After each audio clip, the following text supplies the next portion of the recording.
Hi friends, இன்றைக்கி நம்ம பன்னீர் cheese cutlet பண்ண போகிறோம்.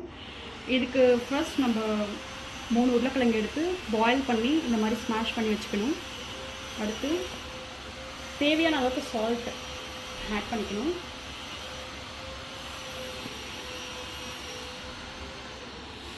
ஒன்றரை ஸ்பூன் மைதா ப்ளஸ் 1 ஸ்பூன் கார்ன்ஃப்ளவர் இதில் ஆட் பண்ணிக்கணும்.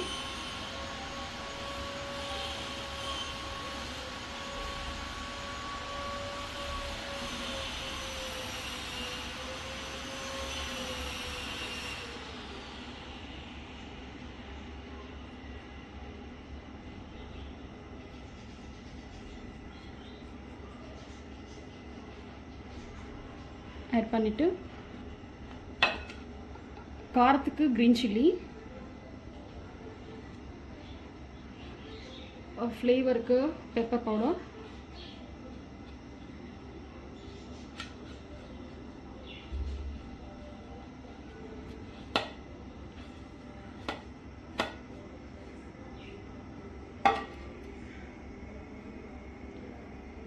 வெங்காயத்தாள் கொஞ்சம் சாப் பண்ணி வச்சுருக்கேன், அதை ஆட் பண்ணிக்கலாம்.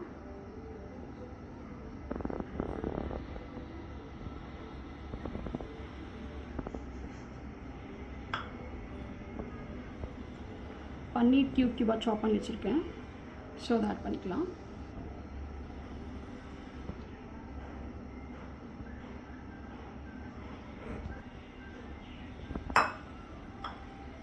பன்னீர் ஆட் பண்ணதும் சீஸ் வந்து துருவி வச்சுருக்கேன், ஸோ சீஸ் ஆட் பண்ணிக்கலாம்.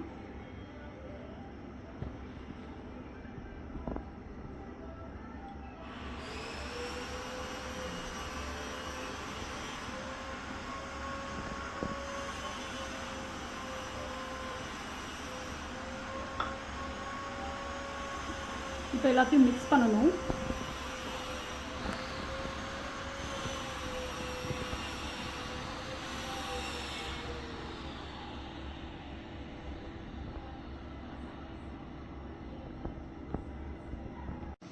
இந்த அளவுக்கு நல்லா மிக்ஸ் பண்ணிவிட்டு ஃப்ரை பண்ணுறதுக்கு கேஸில் எண்ணெய் வச்சுருக்கேன்.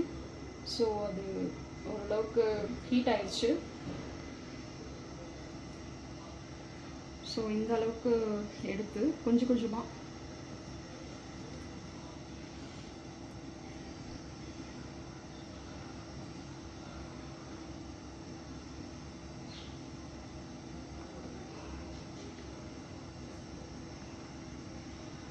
சைஸ் உங்களுக்கு எந்த சைஸ்க்கு கரெக்டாக இருக்குமோ அந்த சைஸில் எடுத்துக்கோங்க. எடுத்து இந்த கார்ன்ஃப்ளவரில் டிப் பண்ணிக்கோங்க.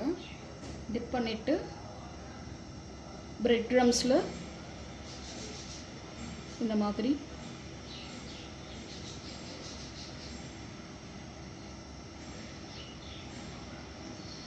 போட்டு எடுத்துக்கோங்க. எடுத்துகிட்டு இதை அப்படியே ஆயிலில் எண்ணெய் காஞ்சிடுச்சான்னு செக் பண்ணிக்கோங்க. செக் பண்ணிவிட்டு இதை ஆயிலில் விடுங்க.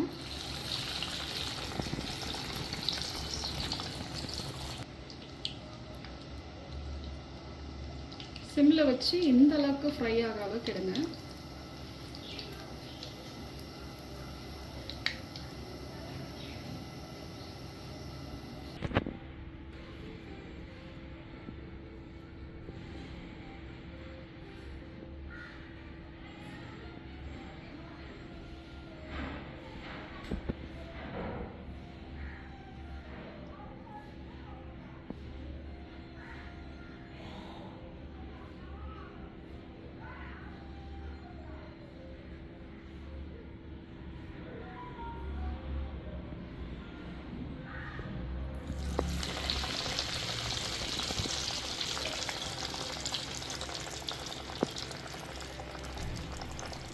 ஸோ இந்த மாதிரிலாம் ஃப்ரை பண்ணி ப்ரௌனிஷாக வரும்போது எடுத்துக்கணும்.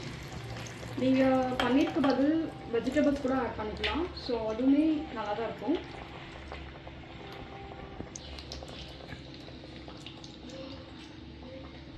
பன்னீர் சீஸ் கட்லெட் ரெடி. ஸோ நீங்களும் ட்ரை பண்ணிவிட்டு கமெண்ட்டில் சொல்லுங்கள். அண்ட் தேங்க்ஸ் ஃபார் வாட்சிங்.